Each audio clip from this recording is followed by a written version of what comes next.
नमस्कार। हम लोग जहाँ तक पढ़े थे उससे आगे अभी पढ़ने जा रहे हैं। हम लोग को प्रतिबिंब पढ़ना था। तो प्रतिबिंब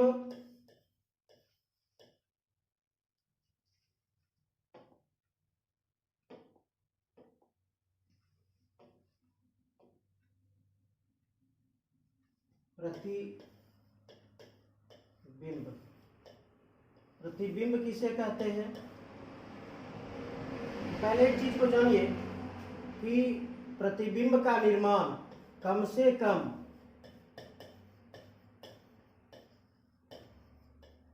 दो परावर्तित किरणों से होता है।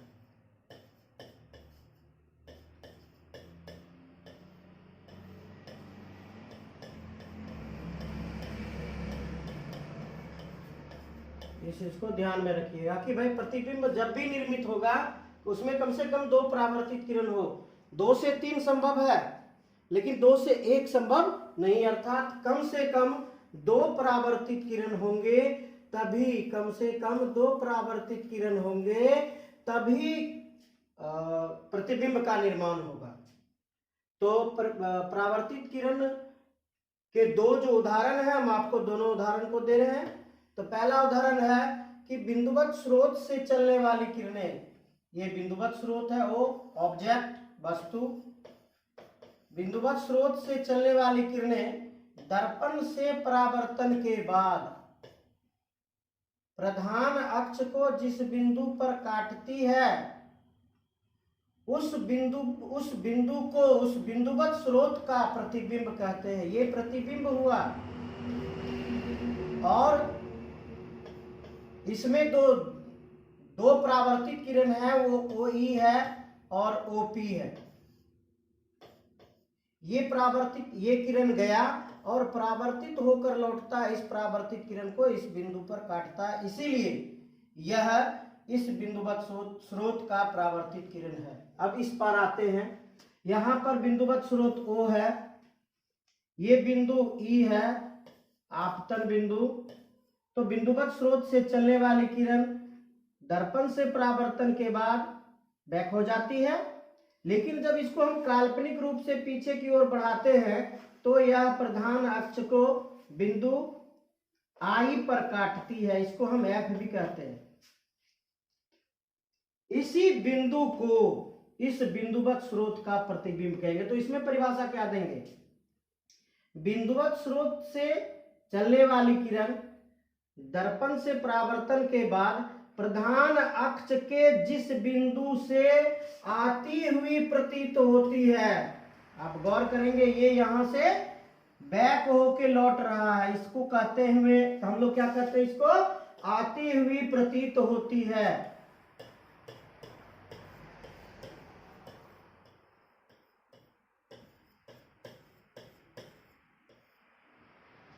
उस बिंदु को उस बिंदुवत स्रोत का प्रतिबिंब कहते हैं। इसका मतलब है प्रतिबिंब कितने प्रकार के हो गए? प्रतिबिंब 2 प्रकार के हो गए। प्रतिबिंब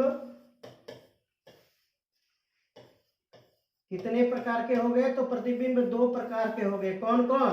तो पहला हो गया वास्तविक प्रतिबिंब,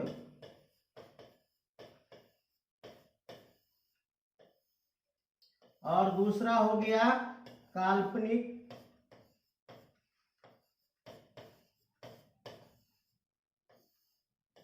या आभासी प्रतिबिंब।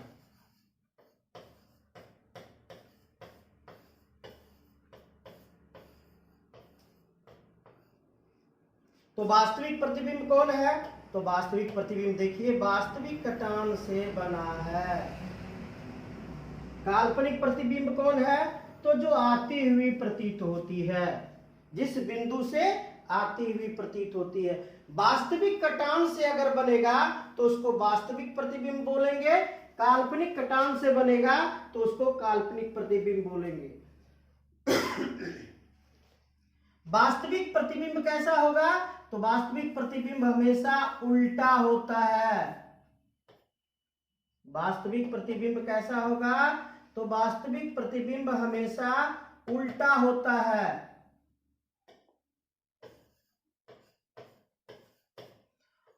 और इसे पर्दे पर उतारा जा सकता है, जबकि काल्पनिक प्रतिबिंब सीधा होता है, पर्दे पर नहीं उतारा जा सकता है। ये इसका गुण है। तो प्रतिबिंब कितने प्रकार के हुए? प्रतिबिंब दो प्रकार के हुए। एक वास्तविक प्रतिबिंब जिसको हम पर्दे पर उतार सकते हैं, कैसा होता है तो वो उल्टा होता है, और दूसरा काल्पनिक या आभासी प्रतिबिंब कैसा होता है तो सीधा होता है, इसे पर्दे पर उतारा नहीं जा सकता है। तो प्रतिबिंब के बारे में इतनी सी बात थी। अब हम आगे बढ़ते हैं। दर्पण के प्रकार।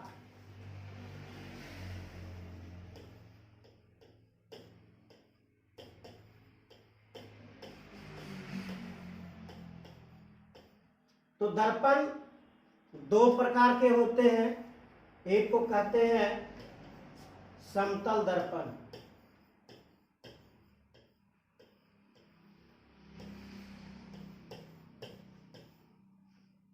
तो समतल दर्पण का परिभाषा क्या देंगे? वैसा दर्पण जिसका परावर्तक सतह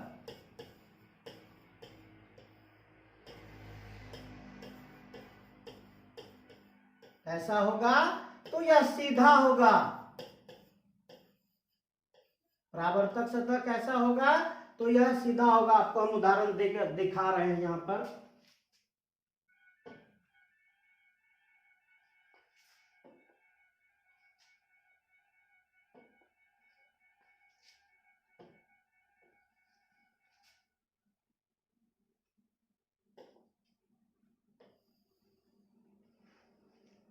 इसी बात को अब देख रहे हैं हम लोग कि भाई ये समतल दर्पण है, इसका यह जो है रिफ्लेक्टिंग सरफेस जो लिख रहा है ये रिफ्लेक्टिंग सरफेस का अर्थ हो गया परावर्तक सतह।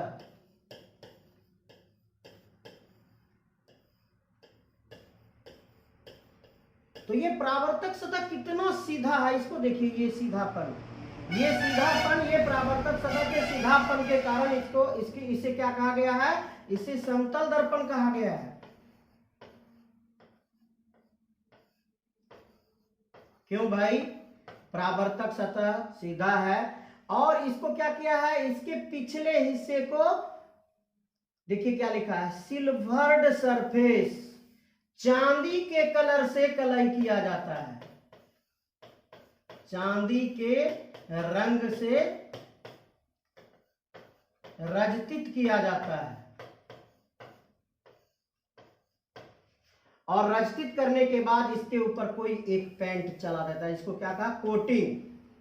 कोई भी पेंट यहां पे डाल देंगे तो यह क्या हो जाता है? इसका अगला सतह रिफ्लेक्टिंग सरफेस का काम करता है, परावर्तक सतह का काम करता है, और उसको क्या कहते हैं हम लोग? समतल दर्पण कहते हैं। तो समतल दर्पण का परिभाषा क्या हुआ?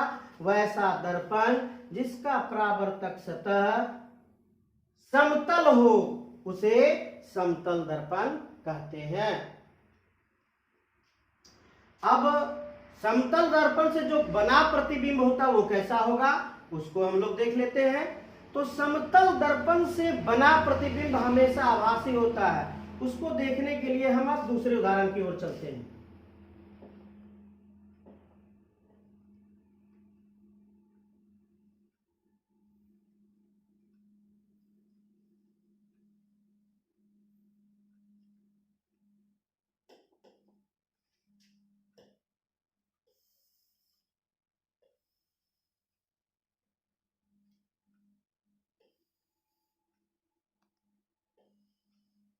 देखिए,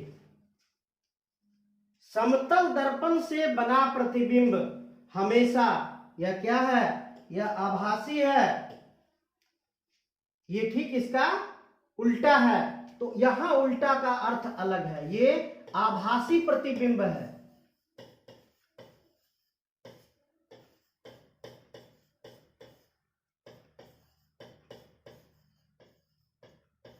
समतल दर्पण से बना प्रतिबिंब कैसा होता है? हमेशा आभासी होता है। इसको और क्लियर करने के लिए हम तीसरा फिगर दिखाएंगे, लेकिन पहले इसको समझ लेते हैं। समतल दर्पण से बना प्रतिबिंब हमेशा आभासी होता है। आभासी का अर्थ इसमें क्या है? पार्श्व परिवर्तन।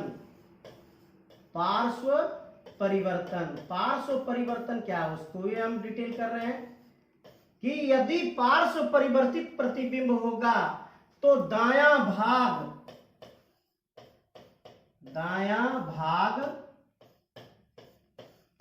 बायां दिखेगा और बायां भाग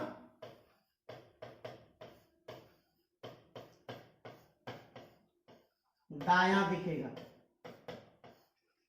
इसी को कहते हैं पार्श्व परिवर्तन। तो आप भी अगर सवेरे जगते होंगे तो सवेरे अपने चेहरे को जब देखते होंगे तो आप भी अपने चेहरे को पाते होंगे कि आपके चेहरे का दायां भाग बायां प्रतीत हो रहा है, बायां भाग दायां प्रतीत हो रहा है। इसी को कहते हैं पार्श्व परिवर्तन। यही कारण है, इसी पार्श्व परिवर्तन के कारण इसका जो प्रतिबिंब कहलाता है वो आभासी प्रतिबिंब कहलाता है। इसके आगे देखिए, इसमें जो दिखा रहा है इस चीज को, इसको यहां से यहां की दूरी और यहां से यहां की दूरी, दोनों दूरी सेम होगा। यानी दर्पण से जितनी दूरी पर आप खड़े होंगे उतनी दूरी पर इसका प्रतिबिंब बनेगा।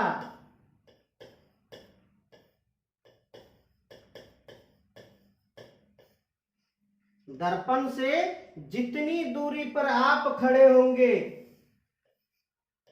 उतनी ही दूरी पर आपका क्या बनेगा? प्रतिबिंब बनेगा। यानी समतल दर्पण से वस्तु की दूरी और समतल दर्पण से प्रतिबिंब की दूरी दोनों समान होता है। उसको भी दिखाने के लिए आपको आगे एक फिगर दिखाएंगे। इसकी जो ऊंचाई होती है, इसकी ऊंचाई यानी वस्तु की ऊंचाई और प्रतिबिंब की ऊंचाई, दोनों की ऊंचाई समान होता है। दोनों की ऊंचाई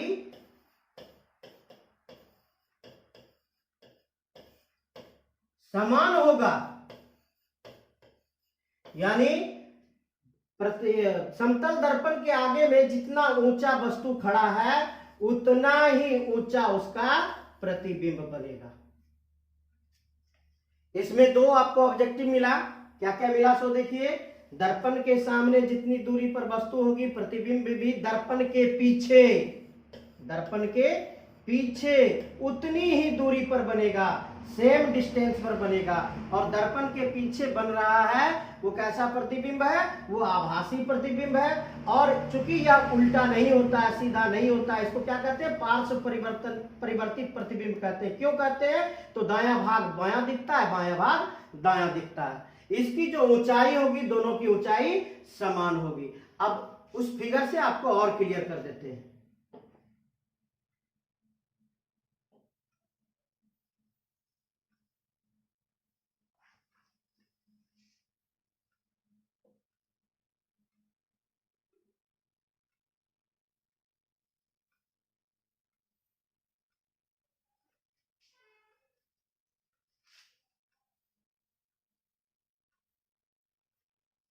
इस फिगर को अब देखते हैं हम लोग।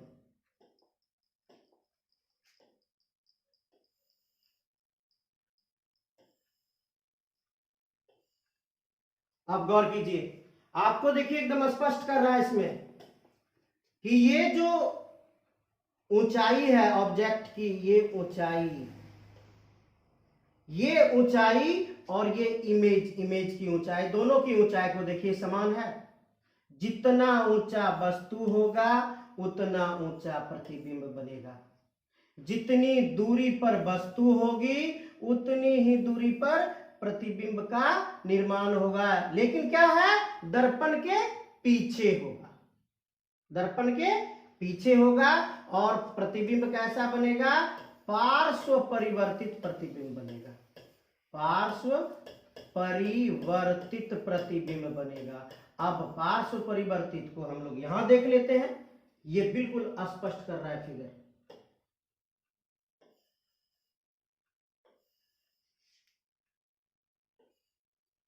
इस फिगर को देखिए, इसका दाहिना भाग यहां पर बायां दिख रहा है। ये इधर से देखिएगा तो ये बायां हाथ है, ये वाला ये बायां हाथ है, इधर है ना, सॉरी, ये दायां हाथ है, ये दायां हाथ है, और जबकि इसका ये बायां हाथ है। इस दोनों को देखने के बाद पता चल जाता है कि प्रतिबिंब पार्श्व परिवर्तित बनता है, और पार्श्व प्रतिबिंब किसमें होता है? प्लेन मिरर में होता है। किसमें होता है? ये प्लेन मिरर में होता है।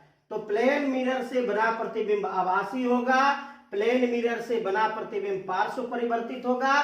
प्लेन मिरर में वस्तु जितनी दूरी पर होगी प्रतिबिंब उतनी ही दूरी पर बनेगा। प्लेन मिरर में वस्तु की जो ऊंचाई होगी प्रतिबिंब की ऊंचाई उतनी ही होगी। ये था आपका समतल दर्पण। समतल दर्पण से हम आगे बढ़ते हैं। हम लोग आ गए अब ये गोलीय दर्पण में। हम लोग किस में आ गए? गोलीय दर्पण में।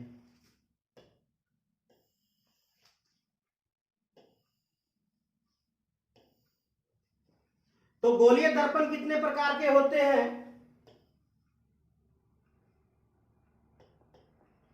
गोलीय दर्पण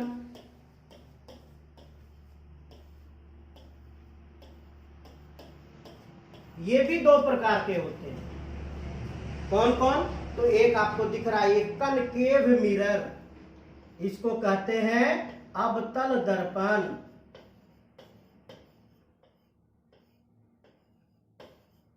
और दूसरा कौन है? कॉन्वेक्स मिरर, इसको क्या कहते हैं? उत्तल दर्पण। दोनों में अंतर क्या है? यह खोखले गोले का एक भाग है। इस खोखले गोले के भाग में यदि इसके उभरे सतह को रजतित कर दिया जाए, ये रजतित है, यदि उभरे सतह को रजतित कर दिया जाए, वैसा गोलीय दर्पण जिसका उभरा हुआ सतह रजतित हो उसे क्या कहेंगे? उसे अवतल दर्पण कहेंगे। दूसरा परिभाषा भी दे सकते हैं, वैसा गोलीय दर्पण जिसका धसा हुआ भाग परावर्तक सतह का कार्य करे, जिसका धसा हुआ भाग परावर्तक सतह का कार्य करे, वैसे दर्पण को अवतल दर्पण कहते हैं। दूसरा देखिए उत्तल दर्पण। दोनों का आकार समान है, लेकिन देखिए रंगाई करने का और परावर्तक सतह का दोनों में अंतर है, इसलिए दोनों का नाम अलग हो गया। तो इसमें देखिए क्या है, इसमें देखिए लिखा ना ये हार्ड सरफेस, उसी तरह देखिए इसमें हार्ड सरफेस ये धसा हुआ भाग है। हार्ड सरफेस कौन हो गया? जो भाग रजतित है, जो भाग रजतित है उसको क्या लिख दिया? हार्ड सरफेस लिख दिया। तो इसका कौन सा भाग रजतित है? तो इसका अंदर वाला भाग रजतित है। यानी वैसा दर्पण जिसका धसा हुआ भाग रजतित हो उसे क्या बोलेंगे? उसे उत्तल दर्पण बोलेंगे। या देखिए यहां लिखा हुआ रिफ्लेक्टिव सरफेस, इसको क्या कहते हैं? परावर्तक सतह। परावर्तक सतह। वैसा दर्पण जिसका उभरा हुआ भाग परावर्तक सतह का कार्य करे उसे हम क्या बोलेंगे? उत्तल दर्पण। वह खोखले गोले का वह भाग जिसमें उभरा हुआ सतह परावर्तक सतह का कार्य करे या धसा हुआ सतह रजतित हो, उसे क्या बोलेंगे? उसे उत्तल दर्पण बोलेंगे। चलिए अब हम इस फिगर पे आते हैं।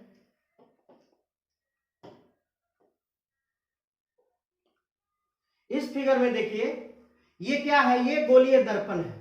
यह खोखला गोला है। और खोखला गोला कैसा खोखला गोला लिया जाता है? तो पारदर्शक खोखला गोला लिया जाता है। कैसा खोखला गोला लिया जाता है? तो ये पारदर्शक खोखला गोला लिया जाता है। पारदर्शक खोखले गोले का ये एक भाग है। नहीं दिख रहा ना, पारदर्शक खोखले गोले का यह एक भाग है, यह एक भाग है। और यदि गोला का निर्माण हुआ है तो कहां से हुआ है? सेंटर से हुआ है। तो सेंटर से हुआ है तो हमने तो पूरा गोला नहीं ना लिया, गोला का एक छोटा सा भाग लिया, यानी टेढ़ा सा भाग लिया। टेढ़ा भाग होने के कारण क्या कह देते हैं? वक्र कह देते हैं। इसीलिए ये जो सेंटर ऑफ कर्वेचर है इसका नाम है वक्र, टेढ़ा, वक्रता केंद्र।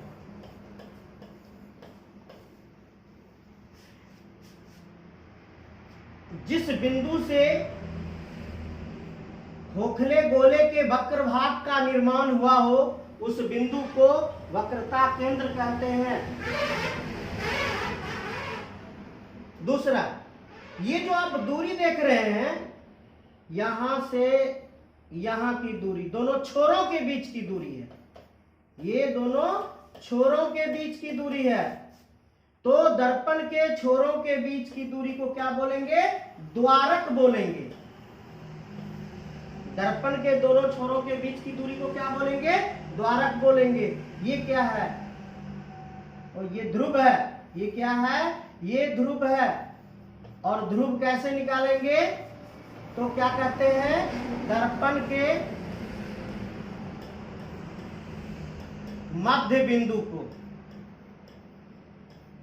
बिंदु को क्या बोलेंगे? ध्रुव बोलेंगे। और उसी ध्रुव को किससे सूचित किया गया है? P से सूचित किया गया है। वह सरल रेखा जो वक्रता केंद्र और ध्रुव से होती हुई गुजर जाती है, उस सरल रेखा को क्या कहते हैं? देखिए यहां क्या लिखा हुआ है? प्रिंसिपल एक्सिस, प्रधान अक्ष कहते हैं। प्रधान या मुख्य अक्ष कहते हैं।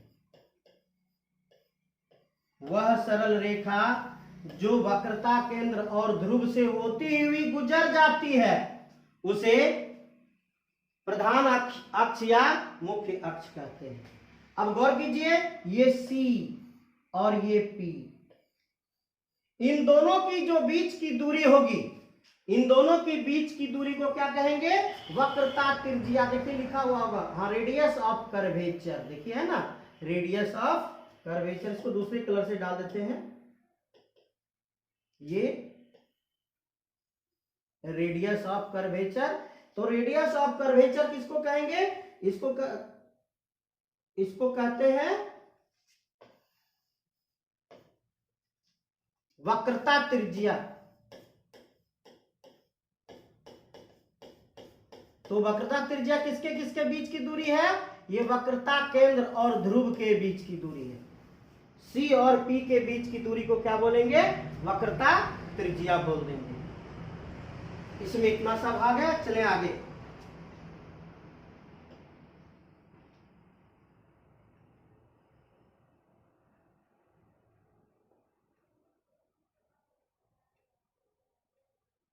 ठीक,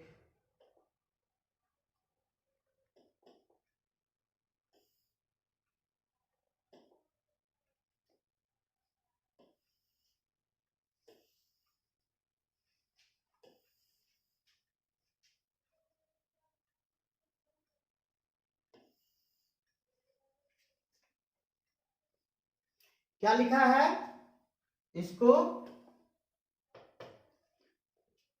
कन्वर्जिंग मिरर, अभी सारी दर्पण। इसको क्या लिखा है? डाइवर्जिंग मिरर, अपसारी दर्पण। और जब आप फिगर देख रहे होंगे तो आपको लग रहा है ये उत्तल दर्पण है और ये अवतल दर्पण है। तो इसका दूसरा नाम कहां से आया भाई? अभिसारी दर्पण और अपसारी दर्पण। इसमें आपको 2 क्वेश्चन का उत्तर मिलेगा। क्या? मुख्य फोकस किसे कहते हैं? ये देखिए,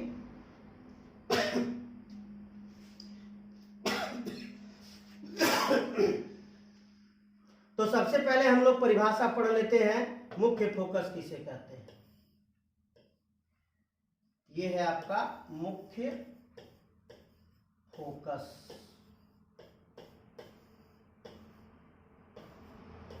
जिसको बड़ी एफ से सूचित करते हैं। तो आप गौर कीजिए, कई किरणें हैं जो प्रधान अक्ष के समांतर चल रही हैं। इतनी सारी किरणें हैं जो प्रधान अक्ष के समांतर चल रही है। तो प्रधान अक्ष कहाँ है? तो प्रधान अक्ष को भी देख लीजिए आप। प्रधान अक्ष ये दिख रहा है, नहीं दिखा? अच्छा, ये दिख रहा है प्रधान अक्ष। तो इसका क्या परिभाषा है? ये सब इधर की ओर चल रहा है। तो क्या कहते हैं? प्रधान अक्ष के समांतर चलने वाली किरणें दर्पण से परावर्तन के बाद, देखिए यहां भी लौट रही है, यहां भी लौट रही है। इसको देखिए, दर्पण से परावर्तन के बाद प्रधान अक्ष को एक ही बिंदु पर मिलती, तो जितनी भी आ रही है सभी एक ही बिंदु पर मिल जाती है वास्तविक रूप से। जिस बिंदु पर मिलती है उसी बिंदु को मुख्य फोकस कहते हैं। तो इसमें क्या बोलेंगे? प्रधान अक्ष के समांतर चलने वाली किरणें दर्पण से परावर्तन के बाद प्रधान अक्ष के जिस बिंदु से आती हुई प्रतीत होती है,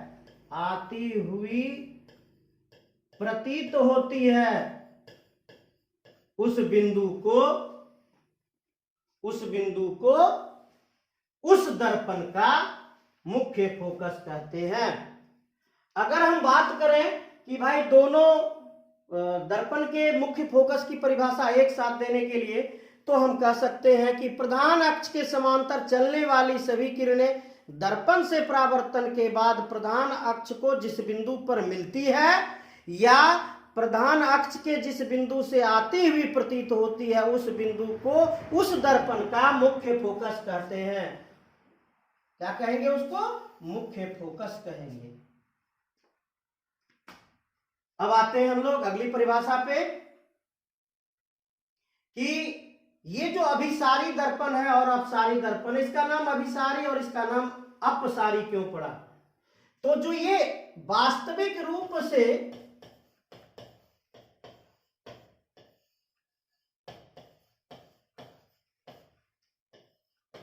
सभी किरणें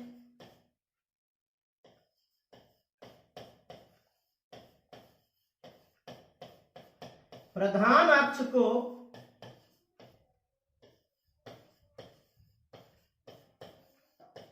एक ही बिंदु पर काटती है,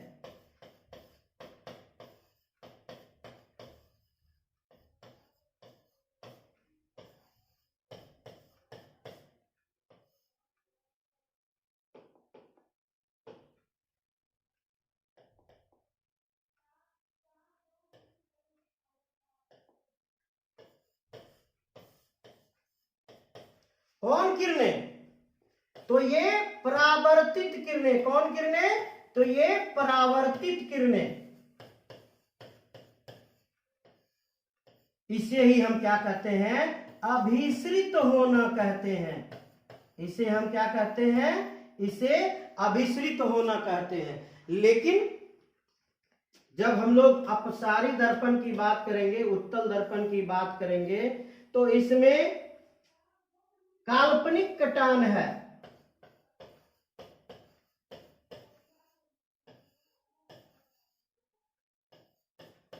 क्यों? कि इसकी जो परावर्तित किरणें हैं सभी दर्पण से पीछे चली जाती हैं, वापस लौट जाती हैं। हम लोग सिर्फ कल्पना मात्र करते हैं कि यदि वह आगे बढ़ता तो वह काटता।